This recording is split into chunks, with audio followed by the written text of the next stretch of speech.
dan Pink, The Puzzle of Motivation. Sebenarnya materi tentang ini dalam banget, dan Pink juga sudah menuliskannya dengan sangat dalam di sebuah buku berjudul The Surprising Truth About What Motivates Us. Saya mau ngasih catatan singkat aja tentang ini. Kalau kalian tertarik bisa ngulik lebih dalam lagi langsung ke sumbernya. Dan Pink melakukan riset dan menyimpulkan bahwa reward dan punishment ternyata nggak ngaruh-ngaruh amat untuk meningkatkan produktivitas karyawan. Wow, saya yang telah cukup lama menggunakan sistem reward, punishment, bahkan level yang gila-gilaan cukup ketampar. Setelah saya gali lebih dalam, ternyata bener banget.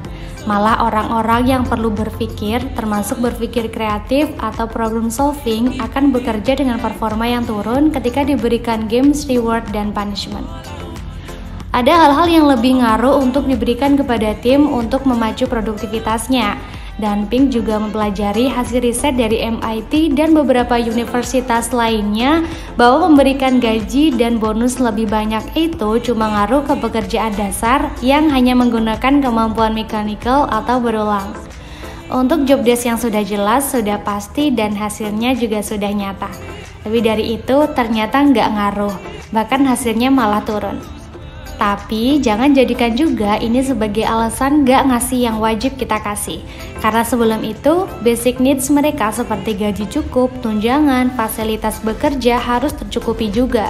Sehingga masalah tentang uang tidak perlu dibahas lagi. Jadi, apa yang benar-benar memotivasi tim? Pertama, autonomi. Keinginan untuk melakukan sesuatu sesuai dengan caranya masing-masing. Artinya, tim berharap bisa menyelesaikan pekerjaan dengan cara yang dia pikir paling benar dan menyenangkan. Mereka diberi kekuasaan untuk menggunakan berbagai metode dan teknik yang mereka pikir paling pas. Engagement akan meningkat menggunakan sistem ini. 2. Mastery. Keinginan setiap orang untuk menambah kemampuannya menjadi lebih baik, naik level, tambah jago, tambah keren, tambah expert, ini ternyata juga mendasari motivasi yang luar biasa untuk produktivitas seorang tim.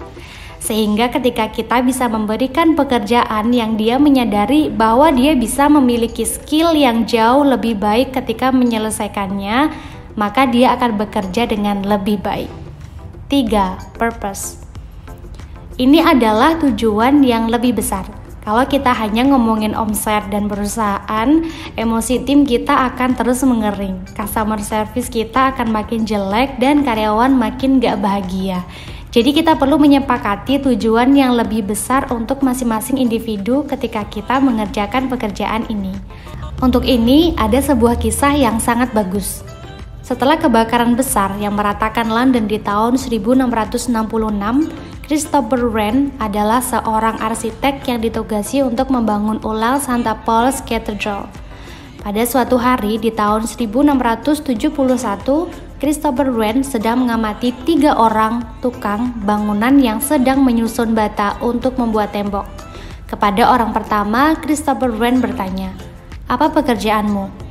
Yang dijawab, "Aku tukang masang batu bata, aku kerja keras untuk ngasih makan keluargaku."